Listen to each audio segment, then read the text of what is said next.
Parliament house में मैंने अपने भाषण में कहा कि महाराष्ट्र के चुनाव में हमारी एनालिसिस के बाद वोटर लिस्ट पे कोई सवाल उठे हैं। मैं आज हिंदुस्तान के युवाओं को यह डेटा दिखाना चाहता हूं।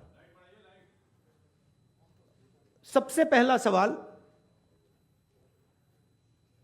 5 साल में जितने वोटर लिस्ट में ऐड किए गए थे उससे ज्यादा वोटर महाराष्ट्र में 5 महीनों में ऐड हुए हैं।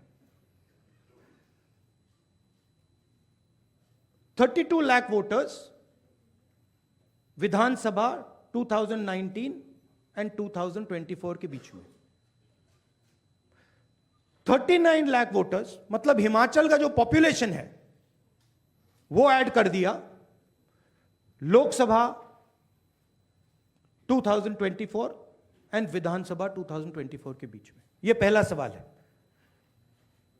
ये जो एडिशनल वोटर्स ऐड किए हैं ये हैं कौन,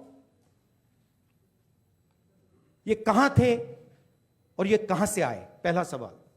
दूसरा सवाल, बहुत महत्वपूर्ण सवाल, महाराष्ट्र का पॉपुलेशन सरकार के मुताबिक,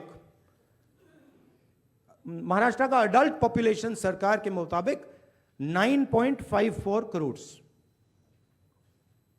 महाराष्ट्र का adult population 9.54 crore. Election commission के मुताबिक महाराष्ट्र में 9.7 करोड़ वोटर्स हैं। इसका मतलब इलेक्शन कमीशन कह रहा है, देश की जनता को कह रहा है, देश के युवाओं को कह रहा है कि महाराष्ट्र में एडल्ट पॉपुलेशन से ज्यादा वोटर्स हैं। यह कैसे हो सकता है? तीसरा सवाल, यह एक उदाहरण है, कामठी विधानसभा। यहां पे कांग्रेस पार्टी को लोकसभा में 1.36 लाख वोट मिला है। विधानसभा में तकरीबन उतना ही वोट हमें मिला, 1.34 लाख। यह चुनाव हम जीते, लोकसभा वाला। लोकसभा के चुनाव में बीजेपी को 1.19 लाख वोट मिलता है। इस कंस्टिट्यूएंसी में 35,000 नए वोटर्स ऐड होते हैं और वो 35,000 के 35,000 वोटर सीधे बीजेपी के खाते में जाते हैं और बीजेपी चुनाव जीतती है। यह एक उदाहरण है, ऐसे महाराष्ट्र में अनेक उदाहरण हैं।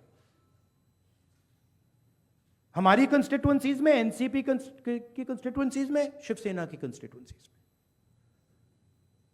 हमारा वोट महाराष्ट्र में कम नहीं हुआ है, बीजेपी का वोट ज्यादा हुआ है। ये वोटर्स कहां ऐड हुए हैं? जहां पे बीजेपी की स्ट्राइक रेट 90+% है। हिस्ट्री में 90% स्ट्राइक रेट नहीं रही है। तो यह मैं देश की जनता को कहना चाहता था। अब हमने इलेक्शन कमीशन को 1 बार नहीं, 2 बार नहीं, 3, 4, 5 बार बोला है कि देखिए हम आरोप नहीं लगा रहे हैं, लगाना चाहिए मगर हम लगा नहीं रहे। हम आपसे सिर्फ महाराष्ट्र की वोटर लिस्ट मांग रहे हैं। लोकसभा की final voter list, name, address, photograph. Vidhan Sabha की final voter list, name, address, photograph. आप ये लिस्ट हमें नहीं दे रहे हो। ट्रांसपेरेंसी लाना आपका काम है। तीनों राजनीतिक पार्टियां, विपक्ष की पार्टियां महाराष्ट्र की, पब्लिकली आपसे सवाल पूछ रही हैं। मैंने पार्लियामेंट में बोला, हमारे सब नेताओं ने बोला है, इलेक्शन कमीशन हमें लिस्ट नहीं दे रही। उनकी जिम्मेदारी बनती है कि जल्दी से जल्दी लोकसभा, विधानसभा महाराष्ट्र की लिस्ट वो एनसीपी, शिवसेना एंड कांग्रेस पार्टी को पकड़ा दें, क्योंकि हम इस मामले को आगे ले जाना चाहते हैं। हम इस इन्वेस्टिगेशन को एंड तक ले जाना चाहते हैं।